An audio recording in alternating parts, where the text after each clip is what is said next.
वतन वतन मेरे आबाद रहे तू, मैं जहाँ रहूँ जहाँ में याद रहे तू. સંગીત સાથે જોડાણ કઈ રીતે શરૂ થયું? ત્યાં મેં એક બાળગીત પરફોર્મ કર્યું હતું એન્યુઅલ ડેની અંદર.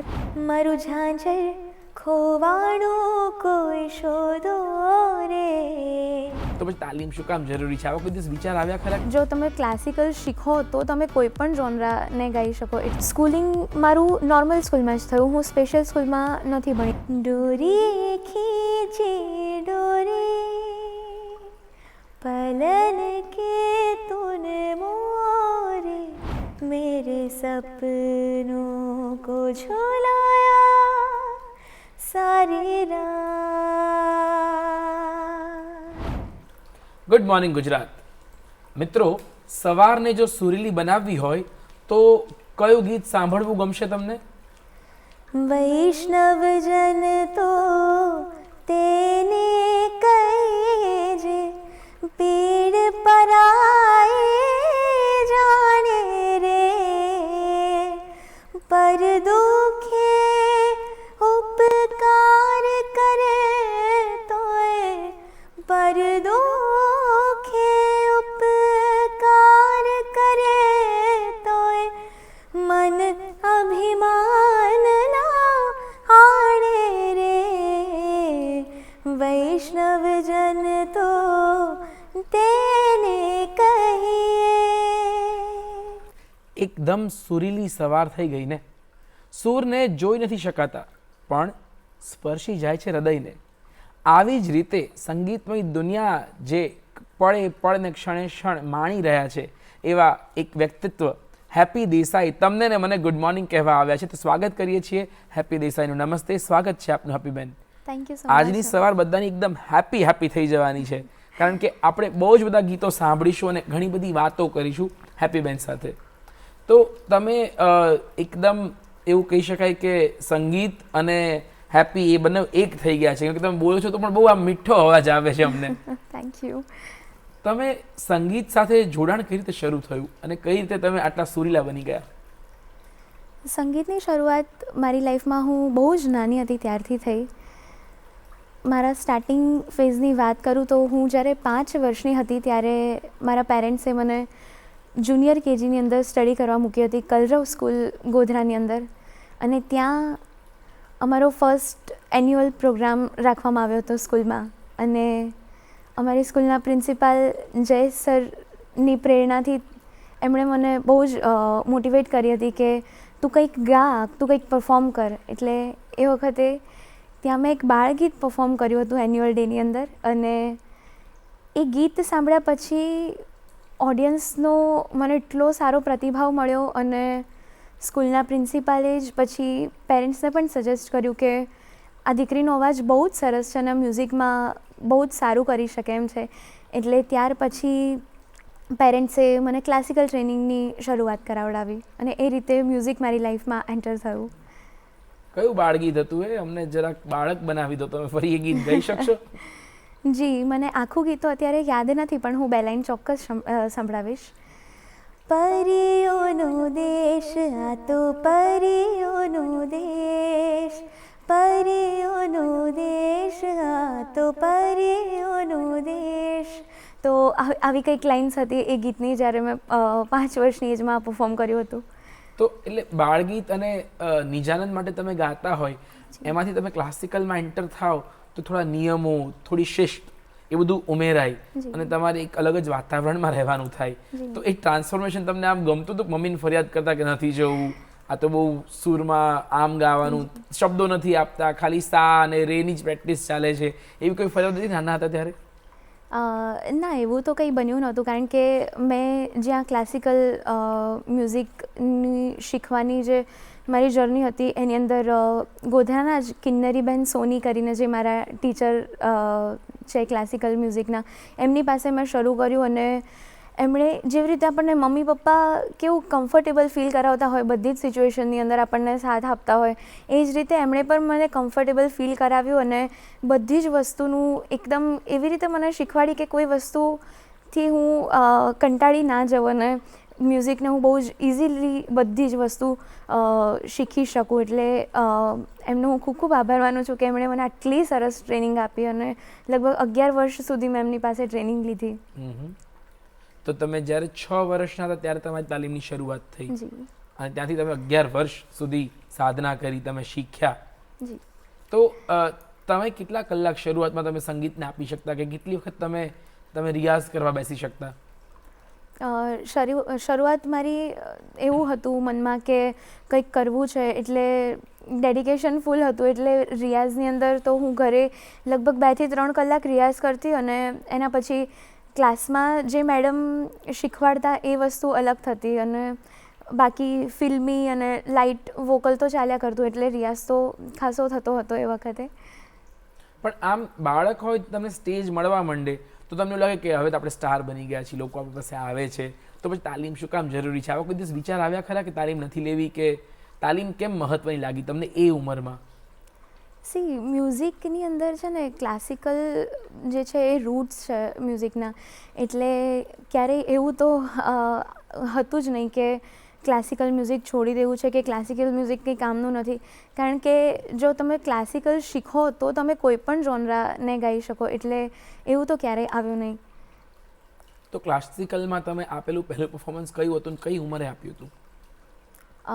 ક્લાસિકલની અંદર મેં મારું ફર્સ્ટ પરફોર્મન્સ આપ્યું હતું 2013ની સાલમાં, જ્યારે પંચમહાલ આઇડલ કરીને એક કોમ્પિટિશન થતી હતી અને એની અંદર મેં ક્લાસિકલનું ફર્સ્ટ પરફોર્મન્સ આપ્યું હતું. દિલ ચીઝ ક્યા હૈ આપ મેરી જાન લીજીએ, આશા ભોસલેજીનું આ ઓરિજિનલ સોંગ છે. એટલે એ પરફોર્મન્સ મેં આપ્યું હતું એ વખતે. અમને સાંભળવું છે તો એ ગીત તમે કઈ રીતે ગાયું હતું એ?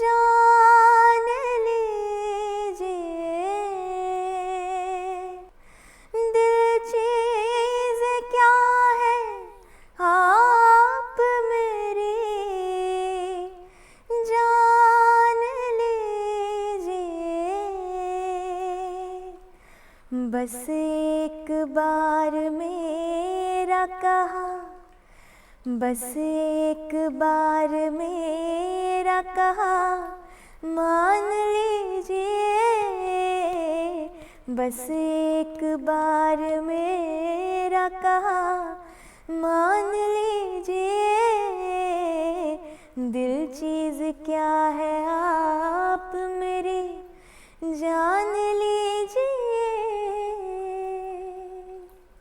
વાહ વાહ, ઉત્તમ. એકદમ આમ આનંદિત થઈ જાવ એવી રીતે તમે રજૂઆત કરી છે. તો આશાજી અને બીજા તમને કયા પ્રિય ક્લાસિકલ સિંગર્સ છે? ક્લાસિકલ સિંગર્સ મારા આશા ભોસલેજી મારી ફર્સ્ટ પ્રાયોરિટી રહ્યા છે, કેમ કે એમનું જે ક્લાસિકલ નોલેજ હતું અને એ જે ક્લાસિકલ જે લેવલનું ગાતા હતા એ મને બહુ જ સ્પર્શતું હતું, અત્યારે પણ સ્પર્શે છે. અને બીજા છે રાહત ફતેહ અલી ખાન, એમનું પણ ક્લાસિકલ બહુ જ મને ગમે છે. પણ એ બંનેના ઝોનરા તો બહુ અલગ થઈ જશે. આશાજી એકદમ સોફ્ટ અને ખાન સાહેબ તો એકદમ પહાડી ઊંચા અવાજમાં ગાય. જી, બટ હું છે ને એમના જે ક્લાસિકલ વેરિએશન્સ છે અને જે ક્લાસિકલ મુરકી કહી શકો, હરકત, તો એ બધા પર વધારે ફોકસ કરું. એટલે એ બંનેને કમ્બાઈન કરીને એમાંથી શું શીખવા મળે હું એના પર વધારે ફોકસ કરતી હોઉં છું. તો રાહતજીને જો કોઈ તમે ગીત રજૂ કરી શકો તો એ કયું હોય જે તમને બહુ જ ગમતું હોય? રાહત ફતેહ અલી ખાનજીનું એક સોંગ છે મેં જहाँ રહूँ मैं कहीं भी रहूँ. વાહ, તો એ મારું બહુ જ ગમતું ગીત છે. અમે તો ઇરશાદ કહી દીધું, હવે સંભળાવવું જ પડશે. मैं जहाँ रहूँ मैं कहीं भी रहूँ, तेरी याद साथ है. मैं जहाँ रहूँ मैं कहीं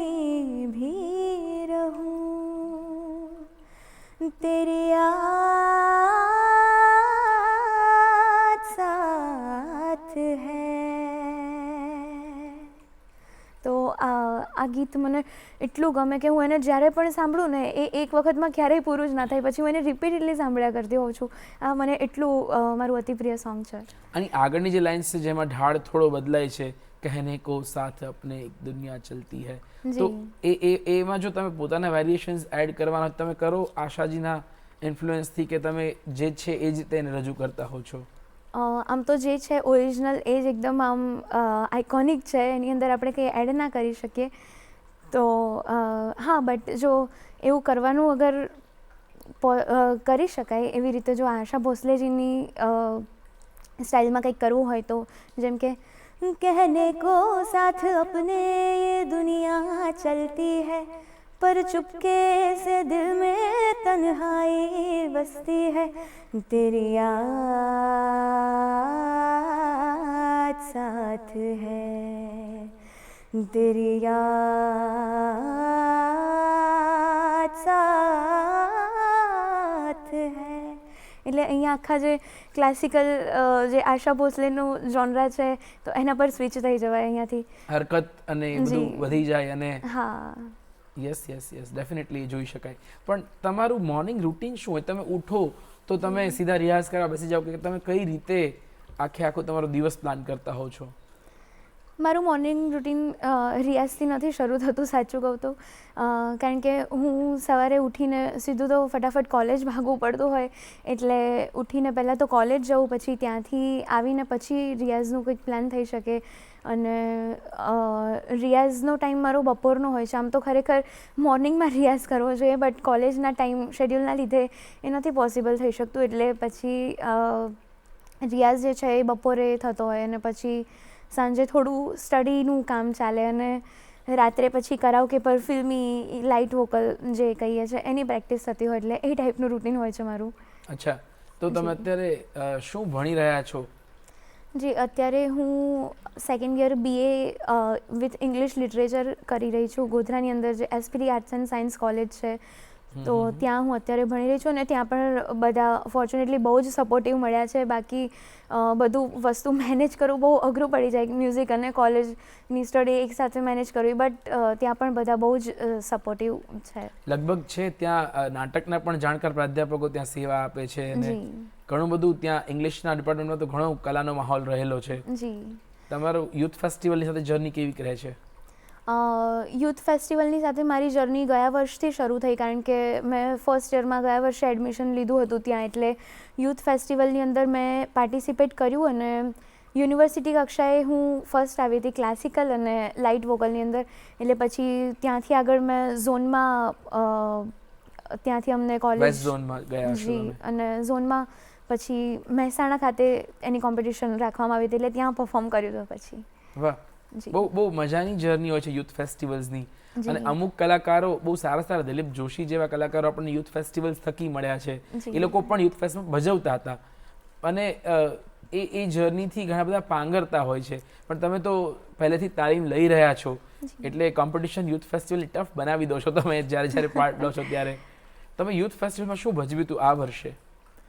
મેં યુથ ફેસ્ટિવલની અંદર યુનિવર્સિટી કક્ષાએ ગુજરાતીમાં આશા ભોસલેજીનું જ એક ગઝલ મેં ગાઈ હતી, જરા થોડી જગા તારા જીગરમાં દે, બડો એહસાન થઈ જશે.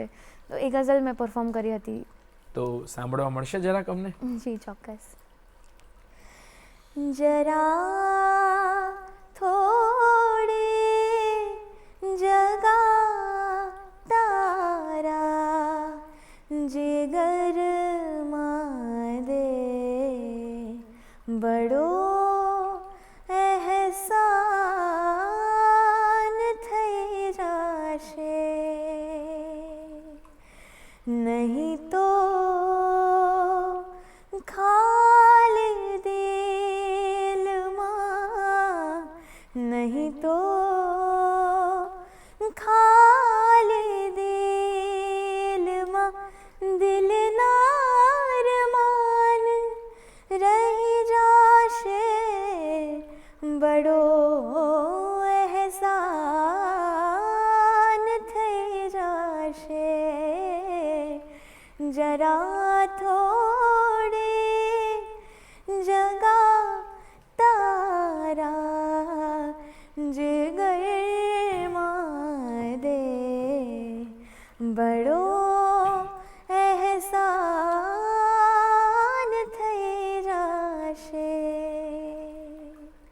વાહ વાહ, ખૂબ સુંદર. તો તમે જ્યારે ભણવા જાઓ છો કોલેજ કે તમારા ક્લાસમેટ્સ તમારી સાથે હોય તો ઓબ્વિયસલી તમારા ફ્રેન્ડ્સ હશે જ, જી તો એ લોકો સંગીતકારો જ છે બધા આસપાસ કે બધા સામાન્ય અમારા જેવા લોકો પણ મિત્રો છે? ના, મિત્રો ઘણા બધા છે. મિત્રો સામાન્ય પણ છે અને મ્યુઝિક ફિલ્ડના પણ છે. મિત્રો બધા અલગ અલગ છે, બટ બધાની સિમિલારિટી એ છે કે બધા બહુ જ સપોર્ટિવ છે અને બધા બહુ સરસ ગાઈડ કરે છે, હેલ્પફુલ પણ બહુ જ છે બધા, એટલે એવું નથી, મિત્રો સામાન્ય પણ છે. તો તમારી કોલેજની કોઈ જેમિંગ બેન્ડ છે જેની સાથે તમે એમ જ સાંજે બેસીને એવું થાય કે કોલેજ પત્યા પછી થોડા ગીતો ગઈને છૂટા પડીએ, કે તમે કોલેજમાં like how you enjoy your college life? Actually college લાઈફની વાત કરું તો મ્યુઝિક ફિલ્ડમાં પ્રોગ્રામ્સ ને એવું બધું મોસ્ટલી ચાલ્યા કરતું હોય, એટલે એના લીધે કોલેજમાં રેગ્યુલર જવાનું નથી થતું. એટલે હું બહુ સિલેક્ટેડ લોકોને ઓળખું છું કે આખી કોલેજમાં ઘણી વખત એવું બને કે બધા મને ઓળખતા હોય અને એ લોકો જ્યારે મને મળવા આવે ને તો કે હાય હેપી, કેવું છે, મજામાં? તો એ વખતે હું એમને ન ઓળખતી હોય બટ એમને રિસ્પોન્ડ પછી કરવું પડે, એટલે એ ટાઈપના ઇન્સિડન્ટ થતા હોય. એટલે એ એન્જોય હા કરીએ છીએ બટ રેગ્યુલરલી કોલેજ જવાનું નથી થતું, એટલે હું કોલેજમાં બહુ ઓછા લોકોને ઓળખું છું. તો એટલે તમને અવાજ એ જ અમારા અવાજ એ તમારી સ્મૃતિમાં રહે અને એ જ અમારી ઓળખ બનતા હશે. હા, તો તમે તમારા બધા જ મિત્રોને ઓળખી જાવ, અવાજથી જ ખબર પડી જતી હશે? જી બિલકુલ, હું બધાને એમના અવાજથી જ યાદ રાખું છું. અને બીજી એક ટેકનિક છે હેન્ડશેક. જ્યારે લોકો હેન્ડશેક કરે ને તો એના પરથી પણ ખબર પડતી હોય છે બધાના, મતલબ એને હું શબ્દોમાં એક્સપ્લેન નથી કરી શકતી બટ એ ટચ સેન્સ જે આપણે કહીએ ને એ સારી કામ કરતી હોય છે, એટલે હું એ રીતે પણ એ લોકોને ઓળખતી હોય. ઘણી વખત એ લોકો એવી રીતે મારી એક્ઝામ લેતા હોય કે એ લોકો આવીને મને હાઈ ના બોલે, ડાયરેક્ટ હેન્ડશેક કરે ને પછી એ લોકોને એવું કે હું એ લોકોને ઓળખી જાઉં, એટલે એ ટાઈપનું પણ બનતું હોય છે. વાહ, રસપ્રદ વાતો છે આપણે હેપીબેન સાથે કરીએ છીએ અને કરતા રહીશું, પણ હાલ સમય થયો છે એક વિરામનો. વિરામ બાદ ફરી મળીશું.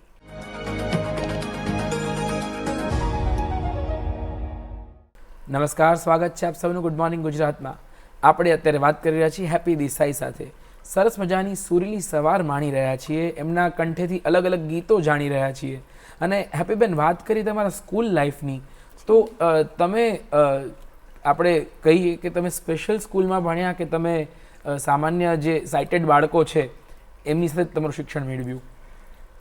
મારા શિક્ષણની જર્ની એવી રહી છે કે હું જ્યારે 6 વર્ષની થઈ એ વખતે ગોધરાની અંદર એક સર છે ઉમેદભાઈ સોલંકી કરીને, તો એમની પાસે મેં બ્રેલ શીખવાની શરૂઆત કરી. બ્રેલનું બધી જે તાલીમ હતી એ મેં એમની પાસે લીધી અને સ્કૂલિંગ મારું નોર્મલ સ્કૂલમાં જ થયું. હું સ્પેશિયલ સ્કૂલમાં નથી ભણી, એટલે નોર્મલ બાળકો સાથે જ અત્યાર સુધી મેં શિક્ષણ લીધું છે. ઓકે, એટલે હું એને સાઇટેડ બાળકો શબ્દ વાપરતો હોઉં છું. નોર્મલ તો આપણે બધા જ છીએ, તમે પણ નોર્મલ છો, એટલા જ જેટલા બાકી બધા છે.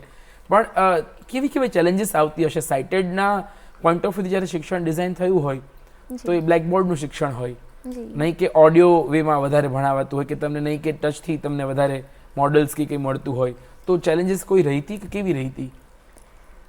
ચેલેન્જીસ બહુ ફેસ નથી કરવી પડી, કારણ કે સ્કૂલમાં જ્યારથી હું ગઈ ત્યારથી બધા બહુ સપોર્ટિવ ટીચર્સ મળ્યા અને જે મને ઉમેદ સરે બ્રેલ શીખવ્યું એના પછી બ્રેલ પર મારી પકડ બહુ સારી બનતી ગઈ અને પછી ટેકનોલોજીનો યુઝ કર્યો, એટલે એવી રીતે મને ઓડિયોઝ મળતા ગયા. અને જ્યારે ક્લાસમાં ટીચર્સ ભણાવતા તો એ વખતે એ બ્લેકબોર્ડ પર જેવી રીતે નોર્મલ્સને ભણાવતા સ્ટુડન્ટ્સને એ વખતે એ બોલીને લખતા, એટલે હું એની સાથે સાથે એમની જે સ્પીડમાં લખતા હતા એટલી જ રેપિડલી હું પણ એને લખી લેતી. એટલે ચેલેન્જીસમાં એવું તો કંઈ રહ્યું નહોતું, બટ હા મેથ્સની અંદર ઘણી વખત એવું થતું કે આકૃતિની જે રચનાઓ તમને ખ્યાલ હશે તો એ રચનાઓના આધારે જે ચેપ્ટર્સ હોય એની અંદર થોડી ચેલેન્જીસ જેવું રહ્યું, બટ એની અંદર પણ ટીચર્સના સપોર્ટથી બહુ સરસ કામ થયું અને મેથ્સ હું 9th સ્ટાન્ડર્ડ સુધી મેથ્સ ભણી. વાહ, હા, 10thથી તમારું મેથ્સ નહીં રહ્યું હોય પણ 9th સુધી મેથ્સ. અને દર્શક મિત્રો, જ્યારે હેપીબેન કહે છે કે એ લખતા ત્યારે બહુ મજાની એક આખી રાઇટિંગ પેટર્ન છે બ્રેલની. આપણે જનરલી લેફ્ટ ટુ રાઇટ વાંચતા હોઈએ છીએ, બ્રેલને લખવાની સ્ટાઇલ આઈ ગેસ ઊંધી છે. તમે રાઇટ ટુ લેફ્ટ લખો તો તમે લેફ્ટ ટુ રાઇટ વાંચી શકો. અને એ બહુ મજાની વાત એ રીતના છે કે 6 ટપકામાં આખું વિશ્વ એ બ્રેલમાં આવી જાય છે, સમાવિષ્ટ થઈ જાય છે. તો એ કેટલી મજાની વાત છે કે ચલો તમને તો સાઇટેડ લોકોએ લખ્યું હોય ન વાંચી શકો, પણ તમે જે લખ્યું હોય સાઇટેડ લોકો નહીં વાંચી શકે, એટલે એ આ ક્યાંક તમારા ફ્રેન્ડ્સ તમને નામ લખાવવા આવતા જ હશે, આઈ એમ શ્યોર. જી હા, એ લોકો છે ને એમના નામ મને છે ને ઘણી વખત પેજ લઈને આવે મારી પાસે અને મને કહે કે હેપી જો અમારું નામ તારી ભાષામાં કેવી રીતે લખાય તું અમને બતાવો. એટલે પછી એ રીતે હું એમને લખીને બતાવતી ને પછી એ લોકો એને મને એવું કહે કે લાવ હવે અમે લોકો પણ ટ્રાય કરીએ. અને એ લોકો જે કોપી કરતા ને પછી એ મને વંચાવતા અને એ વાંચવાની બહુ જ મજા આવતી, કારણ કે એ લોકોનો એક પણ અક્ષર સાચો ના હોય એટલે એમને વાંચવાની બહુ મજા આવતી. અને એ લોકો પછી એવું કહેતા કે તારી ભાષા તો એવી છે ને કે કોઈ ડૉક્ટર બન્યું હોય તો પણ ના સમજી શકે તારી ભાષા. એટલે એ લોકો એવી રીતે ઘણી વખત ટીઝ કરતા અને મસ્તી પણ કરતા. પણ કેમ કે સાઇટેડ વ્યક્તિ ટેવાયેલો નથી કે એ રાઈટ ટુ લેફ્ટ લખે, એટલે એ લોકોને લખવાનું છે ને ઓટોમેટિકલી લેફ્ટ ટુ રાઈટ જ થઈ જતું હોય છે. અને દર્શક મિત્રો, બહુ મજાની વાત છે આ તો, કે તમને એવું લાગે કે ઇઝી છે, પણ 6 ટપકા આપણે ભરી દો ને તો ઢ બને ગુજરાતીમાં. અને તમારી મારી કક્ષા ઢ જેટલી જ રહે, એનાથી આગળ આપણે વધી જ ના શકીએ બ્રેલમાં, કારણ કે એના માટે તમારે આંખ બંધ કરી અને સ્પર્શની ભાષા કેળવવી પડે તો બ્રેલ સમજી અને શીખી શકાતું હોય છે. તો બ્રેલમાં લગભગ એક ડોટ એક્સ્ટ્રા, ઇંગ્લિશ હોય તો તમે લેફ્ટ સાઈડ એક ડોટ એક્સ્ટ્રા રાખતા હોય છે, જેથી ખબર પડે કે આ ભાષા કઈ છે. જી હા, એ છે ને કેપિટલ, જ્યારે આપણે કેવું કે ઇંગ્લિશની અંદર કોઈ વાક્ય શરૂ કરતા હોય, જેમ કે હેપી લખવું છે તો જો એનો એચ હોય એની આગળ કેપિટલનું એક છઠ્ઠું ટપકું કરવાનું હોય અને એના પછી એચના જે ડોટ્સ છે એ લખાય. એટલે ઇંગ્લિશની અંદર એવું કરતા હોઈએ છીએ. એનો નિયમ છે કે કેપિટલ માટે છઠ્ઠું ટપકું આગળ લખવું જ ઇંગ્લિશના કોઈ પણ સેન્ટેન્સની શરૂઆતમાં. અચ્છા, હા બરાબર. ગુજરાતીમાં કોઈ એવો નિયમ છે બ્રેલમાં? ના, ગુજરાતીમાં એવો કોઈ નિયમ નથી બ્રેલમાં. મેથ્સની અંદર એવું હોય છે, જેમ કે આપણે અંક લખતા હોય ને તો એની આગળ 3, 4, 5, 6 જેને ગુજરાતીમાં અણ કહીએ ને તો એના જે ડોટ્સ હોય એ આગળ કરીને પછી અંક લખતા હોઈએ છીએ, એટલે આપણને ખબર પડે કે આ ગણિતની ભાષાનું કંઈક લખ્યું છે. એટલે બધા જ મૂળાક્ષરો અને બધા જ અંક માટેના અલગ અલગ સાઇન છે, જેને તમને ખબર પડી જાય કે અચ્છા આ વાંચવાનું નથી, આ રકમ છે, આ દાખલો છે, કે પછી આ અંગ્રેજી ભાષા છે, આ એનો કેપિટલ મૂળાક્ષર છે. તો બધી જ વસ્તુઓને અલગ અલગ રીતે સ્પેસિફિકલી આઈડેન્ટિફાઈ કરવામાં આવે છે. વાહ, એકદમ આમ અલગ જ અનુભવ થઈ જાય અને અલગ જ આ આખી દુનિયા છે, ભલે ગુજરાતી જ છે પણ અલગ શૈલીમાં લખાતું ગુજરાતી છે. તમારે ક્યારેય ચેલેન્જીસ, લાઈક અમને બહુ બધા મેસેજીસ આવતા હોય કે રાઇટર્સ માટે કે એના માટે, તમને શું લાગે છે દર્શક મિત્રો જેટલા સાંભળી રહ્યા છે, આ કોઈ ચેલેન્જ એવી છે કે જેને અલગ રીતે એડ્રેસ કરવાની જરૂર લાગતી હોય છે? એક્ઝામ ટાઈમ આવે એટલે રાઇટર્સને દોડ કરવી પડે, શોધવા પડે, કેમ કે દરેક રાઇટર ન બની શકે, બહુ બધું હોય છે.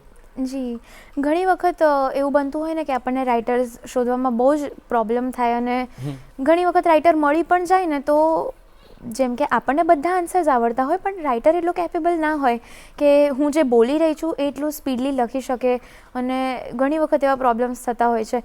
બટ અત્યારે એનું સોલ્યુશન ગવર્મેન્ટ દ્વારા એ પણ કાઢવામાં આવ્યું છે કે કોઈ એક્ઝામ આપવી હોય તો લેપટોપ પર પણ જે બ્લાઇન્ડ સ્ટુડન્ટ્સ છે એ આપી શકે, એટલે એ બહુ સરસ વસ્તુ છે. એટલે અત્યારે હું લેપટોપ પણ મારી જાતે ઓપરેટ કરું છું અને કોલેજના જે પણ અસાઇનમેન્ટ્સ વગેરે જે હોય એ પણ હું મારી જાતે ટાઈપ કરીને એને પ્રિન્ટ આઉટ પછી સબમિટ કરાવતી હોઉં છું, એટલે એક્ઝામ બાબતે એ પણ અત્યારે સારું છે. બટ હા, રાઇટર માટે ઘણી વખત પ્રોબ્લેમ્સ થતા હોય છે.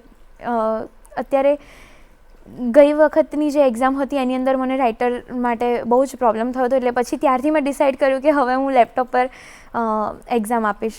સરસ. તમારી સ્પીડ આવી જતી હશે લખવામાં, આઈ ગેસ? જી, લેપટોપ પર લખવાની સ્પીડ મારી સારી છે, પણ એના માટે મને બહુ જ પ્રેક્ટિસ કરવી પડી અને એના પછી એ સ્પીડ આવી, કેમ કે ઘણી વખત ટાઈમનો ઇશ્યુ થતો હોય કે આપણને ક્વેશ્ચન્સ છૂટી જાય યા એવું થતું હોય, એટલે પછી પેપર ના છૂટે એના માટે સ્પીડ તમારે રાખવી જ પડે, એવું બનતું હોય છે. બરાબર. તો તમે બેચલર્સ તમારું પૂરું કરશો પછી તમારે કઈ દિશામાં આગળ વધવાની ઈચ્છા છે? તમારે સંગીત કે પછી ઇંગ્લિશ, તમારે કઈ દિશામાં આગળ વધવું છે? જી, સંગીતની અંદર તો આગળ વધવું જ છે ઓફકોર્સ, બટ ઇંગ્લિશની અંદર એને છોડવું પણ નથી, એટલે MA તો પછી આગળ કન્ટિન્યુ કરવું જ છે અને જો શક્ય હશે તો મને PhD પણ કરવું છે ઇંગ્લિશની અંદર, એટલે બંનેને સાથે લઈને ચાલવું છે, એવું છે. તો તમે શેક્સપિયરના કોઈ પ્લે ભણતા હશો અત્યારે ઇંગ્લિશ લિટરેચરમાં? જી, શેક્સપિયરના હજી સુધી કોઈ પ્લે આખું તો નથી આવ્યું અમારે, બટ શેક્સપિયર વિશે ભણવાનું આવ્યું છે અત્યારે, કેમ કે બેઝિક અત્યારે તો ચાલી રહ્યું હોય, પછી 3rd યરથી એમની આખી બુક્સ ભણવાની આવશે, એટલે અત્યારે તો એમના વિશે કે શેક્સપિયર કોણ હતા, એમણે શું લખ્યું એ ટાઈપનું અત્યારે સ્ટડી કરવાનું આવે છે. તો કોઈ જો વેસ્ટર્ન ટચનું મ્યુઝિક તમને ગમતું હોય કે તમને ગાવાનું મન થાય, તમે કોઈ ગીત ગાવાનું પસંદ કરશો ઇંગ્લિશમાં કે કોઈ ભાષામાં? જી ચોક્કસ. એક લિબિયન્કાનું પીપલ કરીને સોંગ છે, અને પછી એક આ પણ છે, એ પણ મારું ફેવરેટ છે કે that some people fall in love with for wrong people sometimes. Some mistakes can make, that's alright, that's okay. When you feel that you're in love, but you're really just in pain. Some mistakes can make, that's alright, that's okay. When you feel that you're in love, but you're really just in pain. તો આ પણ એક song છે, બહુ જ સરસ song છે, અને લિબિયન્કાને હું બહુ સાંભળતી હોઉં છું. અચ્છા, તો તમે જેટલા મજાથી ગુજરાતી ગીત ગાઓ છો એટલા જ મજાથી તમે ઇંગ્લિશ ગીત પણ ગાઈ રહ્યા છો, એટલે તમને ભાષા કોઈ પણ હોય, સંગીત તમને સંગીતની ભાષા એક જ છે અમારી દ્રષ્ટિએ. સંગીતની ભાષા એક જ છે, પછી ગુજરાતી હોય કે ઇંગ્લિશ, અને એન્જોય કરીને ગાવું અને ફીલથી ગાવું એ જ અમારો એમ હોય છે. વાહ વાહ. તો બીજી કોઈ ભારતીય ભાષા તમને જેમાં ગીત, કેમ કે આશાજી બધા અલગ અલગ ભાષાઓમાં ગાતા હોય છે, તો તમે બીજી કોઈ ભાષામાં, ગુજરાતી કે હિન્દી સિવાય કોઈ ભારતીય ભાષામાં ગાવાનું પસંદ કરો ખરા? જી ભાષા તો આશા ભોસલેજીએ ઘણી બધી ગાઈ, બટ અત્યાર સુધી મેં બીજી કોઈ ઇન્ડિયન લેંગ્વેજમાં હજી સુધી ટ્રાય નથી કર્યું. અરે પણ તમે ચોક્કસથી કરશો એ મને આશા છે, અને નહીં તો પછી દર્શક મિત્રો કે ઘણા બધા ફિલ્મ મેકર્સ તમને સાંભળી રહ્યા હશે, તો જો તમને આ અવાજ બહુ ગમતો હોય તો તમે કોઈ પણ ભાષામાં આવી અને હેપી બેન પાસે એકાદું ગીત ગવડાવી શકો છો.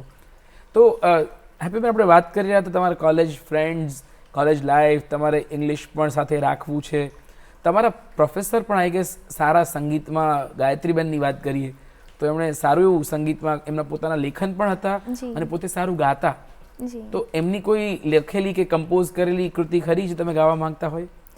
જી, અમારા પ્રોફેસર ગાયત્રીબેન ભટ્ટ હતા, અને એમનો ફેરવેલ હમણાં જૂન મહિનામાં જ યોજાયો હતો, અને એ વખતે એમની એવી ઈચ્છા હતી કે એમના ફેરવેલની અંદર હું એમનું જ લખેલું અને એમનું જ કમ્પોઝ કરેલું સોંગ બધાની સામે પ્રેઝન્ટ કરું. એટલે એ વખતે એમનું એક કમ્પોઝિશન એમણે મને એઝ અ ગિફ્ટ આપ્યું હતું કે તું આને ગાજે, તો એ કમ્પોઝિશન હું તમને સંભળાવું. ચોક્કસ. જ્ઞાન દે વિદ્યા વિભૂષિત વાન દે, જ્ઞાન દે વિદ્યા વિભૂષિત વાન દે. હે પરમ જ્યોતિ પ્રગટ થા, હે પરમ જ્યોતિ પ્રગટ થા, નવીનતમ અભિજ્ઞાન દે, જ્ઞાન દે, જ્ઞાન દે, જ્ઞાન દે વિજ્ઞાન દે, વિદ્યા વિભૂષિત વાન દે. તો આ હતું એ કમ્પોઝિશન જે એમણે મને એઝ અ ગિફ્ટ આપ્યું હતું કે આ લાઈફ ટાઈમ તારી પાસે રાખજે અને આ મારા ફેરવેલમાં પરફોર્મ કરજે, એટલે એ રીતે એમણે મને આપ્યું હતું. વાહ વાહ. એમણે એક લખ્યું પણ છે, પ્રસૂતિની પીડાની ગીતરૂમાં ગઝલ કરી. એમણે મને ગમતું, ગાયત્રી આંટીને જ્યારે સાંભળવાનો મોકો મળે ત્યારે હું કહેતો કે તમારે આ તો ગાવું જ પડશે. એટલે એ કહેતા, રૂડું લાગે છે આખું આકાશ, પીડા આપણી છે પહેલાં પ્રસવની. એટલે જ્યારે એ તમારા જીવનમાં કોઈ એવા પ્રાધ્યાપક આવે કે જે સંગીત જાણતા હોય, જે કલમ ઉપાડીને લખતા હોય અને કમ્પોઝ કરી શકતા હોય, ગાઈ શકતા હોય, તો બહુ મજા આવે. તમે ઋષભ અંકલને નહીં મળી શક્યા હો, પણ એ પણ બહુ સારું લખતા. તમે એમનું કોઈ ગઝલ કે ગીત સાંભળી છે ક્યારેય, તમને જો એ રસપ્રદ લાગી હોય તો? ઋષભ અંકલ ને તો હું મળી છું, કારણ કે એક વખતે નેશનલ એન્થમનો કંઈક પ્રોજેક્ટ હતો અને જે આઈ થિંક એ લીડ કરી રહ્યા હતા. એ મને અત્યારે પ્રોપર યાદ નથી એ ઇન્સિડન્ટ શું હતો, પણ એમને હું મળી છું ને એમના આશીર્વાદ પણ મેં લીધા છે. એટલે જી, એમણે મને એ વખતે શીખવાડ્યું પણ હતું અને એમણે મને એવા આશીર્વાદ આપ્યા હતા કે તું સંગીતની અંદર બહુ આગળ જઈશ, એટલે એ હજી પણ મને યાદ છે. અરે વાહ.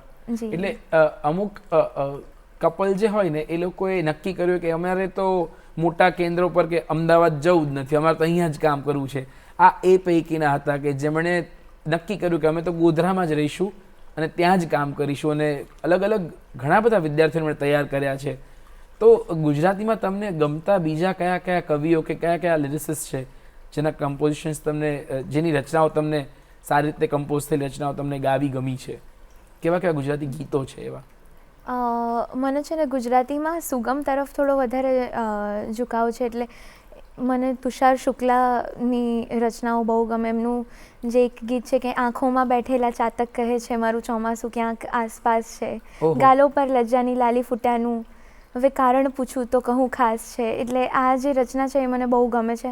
અને એવા તો ઘણા બધા પોએટ્સ છે. અત્યારે તો અંકિત ત્રિવેદી છે, તો પોએટ્સની લિસ્ટ તો બહુ જ બધી લાંબી છે, બટ તુષાર શુક્લાની જે વર્ડ્સ છે મને થોડા વધારે ટચ કરે છે. તુષારભાઈ, તમે જો આ કાર્યક્રમ જોઈ રહ્યા છો તો તમારી જ રચનાને આપણે હેપી બેનના કંઠમાં સાંભળીએ. તો હેપી બેન, તમે આ જ રચના ગાશો? જી ચોક્કસ. આંખોમાં બેઠેલા ચાતક કહે છે મારું ચોમાસું ક્યાંક આસપાસ છે, આંખોમાં બેઠેલા ચાતક કહે છે મારું ચોમાસું ક્યાંક આસપાસ છે, ગાલો પર લજાની લાલે ફૂટ્યાનું કોઈ કારણ પૂછે તો કહું ખાસ છે મારું ચોમાસું ક્યાંક આસપાસ છે. વાહ વાહ. આપણને બધાને તુષાર શુક્લ તો એક જ ગીત યાદ આવે. તુષાર અંકલ એવું કહેતા હોય છે વારંવાર કે વેલેન્ટાઇન્સ ડેના દિવસે આ ગીત બધા ગાતા હોય છે ને બોલાવતા હોય છે, પણ બીજા પણ અનેક ગીતો એમણે લખ્યા હોય છે. એટલે દરિયાના મોજા આપણને જેટલા પ્રેમથી યાદ આવતા હોય છે, એવી જ એમની અનેક રચનાઓ પૈકીની આ એક રચના છે. વાહ, ખૂબ સુંદર રીતે તમે ભજવ્યું અને તમે ગાયું છે. આ મજા આવી ગઈ સાંભળીને. જો હિન્દીની વાત કરીએ તો તમને કયા કયા લિરિસિસ્ટ ગમે છે? હિન્દીની અંદર વાત કરું તો મને છે ને સમીર અને ગુલઝારના લિરિક્સ બહુ ગમતા હોય છે. ગુલઝારના તો મોસ્ટલી બધાને કેમ કે ગુલઝાર જે છે એ બધાને ઉપદેશીને લખતા હોય, એવું નહીં કે કોઈ એટલા બધા ગાઢ, એટલા બધા ડીપ મિનિંગવાળા નથી હોતા. એમના જેટલા બને એટલા સરળ ભાષામાં લખતા હોય કે જે બધાને સમજાઈ શકે. એટલે મને ગુલઝાર વધારે ગમે છે. હા, ચોક્કસથી. અર્થ તો એના ઘણા ઊંડા નીકળતા હોય છે, પણ તમારે એ અર્થ કે મર્મ પામવા માટે બહુ ઊંડા ન જવું પડે, તમને બહુ સરળતાથી સમજાઈ જાય. તો ગુલઝારનું કોઈ ગીત જો લલકારવાનું કહીએ તો એ કયું હશે?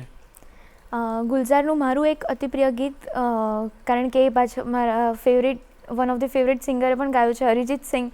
તો એમનું એક દેશભક્તિ ગીત જે બધાને જ ગમતું હશે, એટલે એ ગીત હું સંભળાવું. હે વતન વતન મેરે આબાદ રહે તુ, હે વતન વતન મેરે આબાદ રહે તુ, मैं जहाँ रहूँ जहाँ में याद रहे तू, मैं जहाँ रहूँ जहाँ में याद रहे तू, है वतन मेरे वतन, है वतन मेरे वतन. વાહ વાહ. દેશભક્તિ અને તમારા ગમતા સિંગર, તો તમને કોની કોની સાથે કામ કરવાની ઈચ્છા છે હજુ? મને ગુજરાતીની અંદર વાત કરું તો ઉસ્માન મીર સર સાથે કામ કરવાની ઈચ્છા છે. પછી શ્રેયા ઘોષાલ મેમ, અરિજીત સિંહ, સોનુ નિગમ, આ લિસ્ટ તો બહુ જ મોટી છે. અને પાર્થિવ ગોહિલ સર સાથે પણ મને કામ કરવાની હજી બહુ જ ઈચ્છા છે. જોકે એ સપનું મારું પૂરું પણ થયું છે, એટલે કામ કરવાની ઈચ્છાનું લિસ્ટ તો બહુ જ લાંબુ છે મારું. તો કેવો રહ્યો અનુભવ પાર્થિવભાઈને મળવાનો અને સ્ટેજ શેર કરીને એમની સાથે ગાવાનો? જી, એ અનુભવની શરૂઆતથી વાત કરું તો મને નીરવભાઈ પરમારનો કોલ આવ્યો હતો અને એમણે મને ઇન્ફોર્મ કર્યું કે નેસ્કોની અંદર જે પાર્થિવભાઈની ઇવેન્ટ થાય છે રંગીલો રે, એની અંદર પરફોર્મ કરવાનું છે. તો પહેલાં તો મને યકીન જ ના થયું. અને પછી ત્યાં અમે મુંબઈ પહોંચ્યા એ વખતે હું થોડી નર્વસ પણ હતી, કારણ કે આટલા મોટા ક્રાઉડની વચ્ચે ગાવું એ થોડું અઘરું હોય છે. એટલે એ વખતે હું નર્વસ હતી. પછી ત્યાં ફર્સ્ટ અમે સાઉન્ડ ચેક કર્યું, અને જ્યારે હું પરફોર્મ કરવા ગઈ એ વખતના એક્સપિરિયન્સની વાત કરું તો એટલું સરસ એન્વાયરમેન્ટ ઊભું કર્યું હતું પાર્થિવભાઈ અને એમની આખી ટીમે મારા માટે, એટલું કમ્ફર્ટેબલ કે મને કંઈ નવું લાગ્યું જ નહીં. હું બહુ જ કમ્ફર્ટેબલી પરફોર્મ કરી શકી અને એકદમ સ્ટુડિયો વાઇબ્સ આવતી હતી, જાણે આપણે કોઈ સોંગ રેકોર્ડ કરી રહ્યા હોય એ ટાઈપનું મને ફીડબેક મળતો હતો એકદમ. અને આખી ટીમ એમની બહુ જ સપોર્ટિવ હતી અને ઓડિયન્સમાંથી પણ એટલો સરસ રિસ્પોન્સ આવ્યો.